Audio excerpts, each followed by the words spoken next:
Congressman, thanks so much for taking the time to join us. I'm thrilled to have you here for your debut appearance. Not going to be your last on System Update. Hey, Glenn, thanks for having me. Absolutely. So let me just begin before we get into the substance of what's really interesting about this with a question that might seem a little bit punditry and horse race-ish, but I actually just need to ask it for disclosure.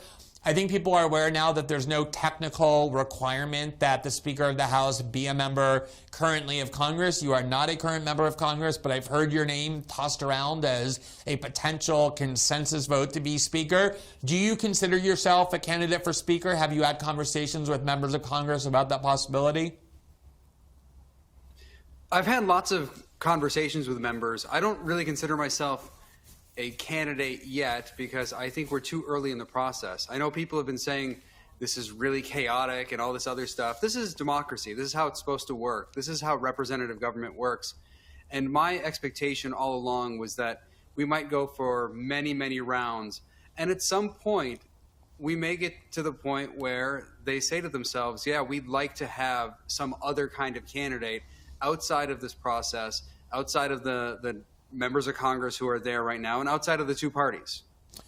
So you're somebody who served with Kevin McCarthy in the House and therefore have a particular insight into him that people who haven't served with him can't possibly have. Whatever else is true, what's amazing to me about this debate is that I've never heard anybody ever talk about Kevin McCarthy as some sort of an inspiring or extraordinary political figure without whose rise to the leadership we cannot possibly survive, even though that now is sort of the narrative that's being constructed. What can you tell us about Kevin McCarthy as a member of Congress, as a potential leader, having worked within the Congress when he was there?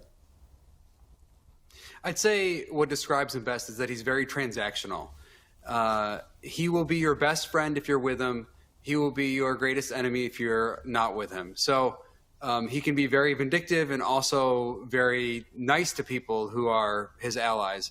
And that's why you get these very different viewpoints about him. You'll see people on the House floor right now saying, oh, Kevin McCarthy is the best person, he's so kind. But these are the people who have mostly been given their positions by Kevin McCarthy. The reason they hold particular committee spots or chairmanships is because of Kevin McCarthy. And of course, he's been nice to these people who are going along with him all the way and helping boost his prospects. And then the people who say no to him, who say, you know, I disagree with you, Kevin, or who have been backstabbed or betrayed by Kevin McCarthy at some point, which happens to a lot of people in Congress, sadly. Those people obviously are never able to forge a good relationship with him. He's going to be vindictive the whole time, and he's just a very spiteful person. So I guess there's this kind of common view that when it comes to people who are going to be speaker or party leader, you maybe need someone, this mindset goes, who is transactional, who's not kind of a true believer in any particular ideology, because those kind of people can't do what they need to do, which is earn the trust of the different ideological camps within inside a caucus. They kind of need to be more pragmatic, more willing to give each camp the trust and belief that they're going to be treated fairly because the speaker's not really a hardcore ideologue. So on some level, despite that negative assessment, are some of those attributes you're describing in the current iteration of how the Congress works almost a kind of recommendation for the type of person who should need to be speaker? Or what would you say is the profile of what a good speaker would be? Well, the kind of skills he has are common among people who are currently serving as speaker, but it hasn't worked well at all. Like if you look at Nancy Pelosi, if you look at Paul Ryan, these individuals have concentrated power, and as a result, they've created a whole bunch of tension in Congress that otherwise wouldn't exist. What you really need is a speaker who's ideological in a particular sense, and that's the speaker should be ideological about process. Someone who is a purist on process, not necessarily about substantive issues. And actually what you want is a speaker who is not the kind of person who's thinking of themselves as a deal maker, someone who's going to bring all the coalitions together. If anything, the speaker needs to be someone who lays back, who says, you guys are going to resolve this. I'm just going to make sure that there are rules in place that provide for the smooth operation of your debate. And you guys are going to discover what the outcome is. What we have way too often in Congress now is a speaker who says, I have to please this faction. I have to please that faction. I've got to make sure that Mitch McConnell has this. I've got to make sure that Joe Biden has that. And they're thinking about every different faction, and they're trying to piece it all together. And so they go and they build a giant 5,000-page bill, and then they drop it on everyone, and they say, well, this is the bill, take it or leave it. They can't afford to change any of it because they know if they change even one bit of it, some faction that they've promised something to is going to be upset. And as a result, you have these secret massive bills that are dropped on so many members of Congress who had no participation in it whatsoever.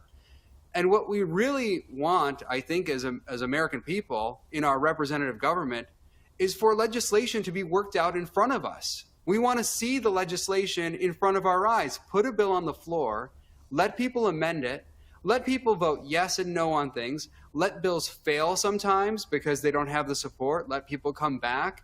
This is the representative process. That's what democracy is about. It's about deliberation, and it's about discovery of outcomes. It's not about having the outcomes dictated from the top.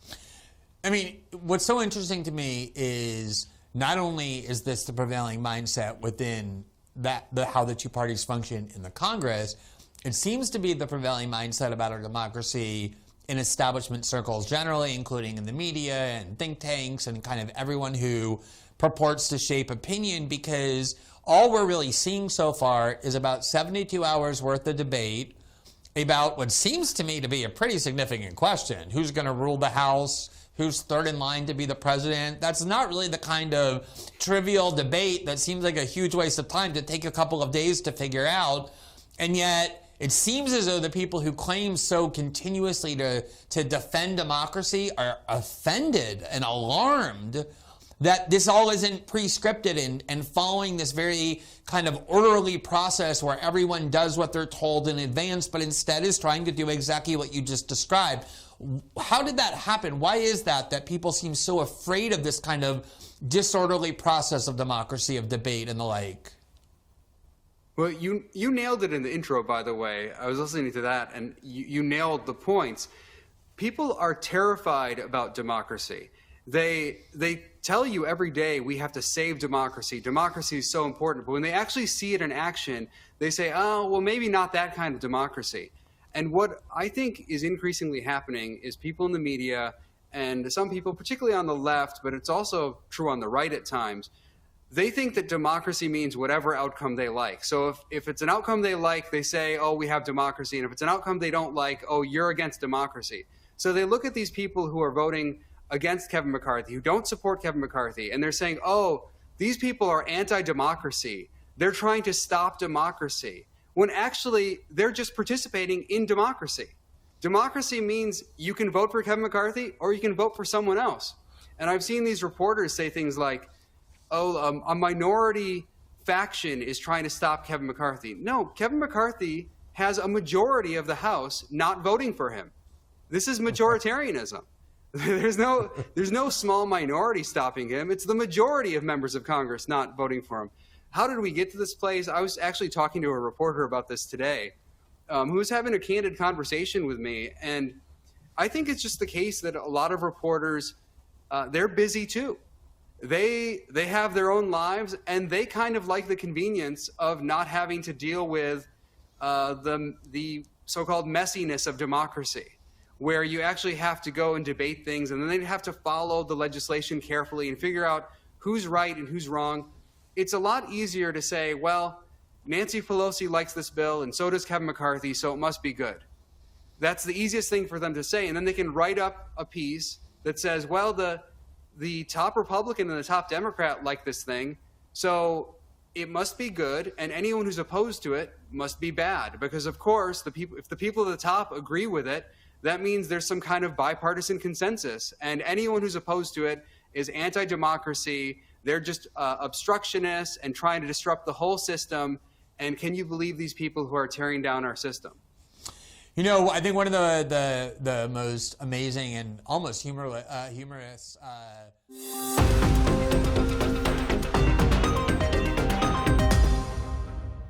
Thanks for watching this clip from System Update. Catch our full shows for free, live weekdays at 7 p.m. Eastern on Rumble, and join our locals community at greenwald.locals.com for all of my written journalism, exclusive after-show Q&As, and more.